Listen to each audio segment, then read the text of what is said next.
ഭാര്യയെ നിരന്തരമായിട്ട് ഭർത്താവ് മർദ്ദിച്ചുകൊണ്ടിരിക്കുകയാണ്, വിഷമിപ്പിച്ചുകൊണ്ടിരിക്കുകയാണ്. അല്ലെങ്കിൽ തിരിച്ച് ഭർത്താവിനെ ഭാര്യ നിരന്തരമായിട്ട് ബുദ്ധിമുട്ടിപ്പിച്ചുകൊണ്ടിരിക്കുകയാണ്, കഷ്ടപ്പെടുത്തിക്കൊണ്ടിരിക്കുകയാണ്.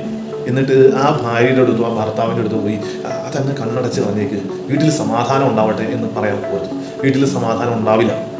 നീതി വീട്ടിൽ പ്രവർത്തിക്കുന്നില്ലെങ്കിൽ സമാധാനം വീട്ടിലുണ്ടാവില്ല. നീതി ചെയ്യാനായിട്ട് അവരോട് പറയാതെ ഇരുന്നിട്ട് അനീതിക്കെതിരെ കണ്ണടച്ചിട്ട് വീട്ടിൽ സമാധാനം ഉണ്ടാവുമെന്ന്, അല്ലെങ്കിൽ വീട്ടിലല്ല നാട്ടിൽ സഭയിൽ ഇടവകയിൽ എവിടെയായാലും സമാധാനം ഉണ്ടാവുമെന്ന് വെറുതെ വിചാരിക്കരുത്. വചനത്തിൽ പറയുന്നു, കാരുണ്യവും വിശ്വസ്തയും തമ്മിൽ ആശ്ലേഷിക്കും, നീതിയും സമാധാനവും പരസ്പരം ചുംബിക്കും. നീതിയും സമാധാനവും പരസ്പരം ചുംബിക്കണം. സമാധാനം ഉണ്ടാവണമെങ്കിൽ നീതി പുലരണം, സത്യസന്ധത ഉണ്ടാവണം. നീതി ഉണ്ടെങ്കിൽ അവിടെ സമാധാനം ഉണ്ടാകും. അനീതിക്കെതിരെ കണ്ണടച്ചിട്ട് നിങ്ങൾ കണ്ണടച്ചിരുന്ന സമാധാനം ഉണ്ടാവുമെന്ന് വിചാരിക്കരുത്. ഇത് സമാധാനമല്ല. അവിടെ ഒരു കാരണവശാലും സമാധാനം ഉണ്ടാവത്തുമില്ല. തിരിച്ചറിവുകളുണ്ടാവില്ല. ഈശോ നമ്മളെ സമൃദ്ധമായിട്ട് അനുഗ്രഹിക്കട്ടെ.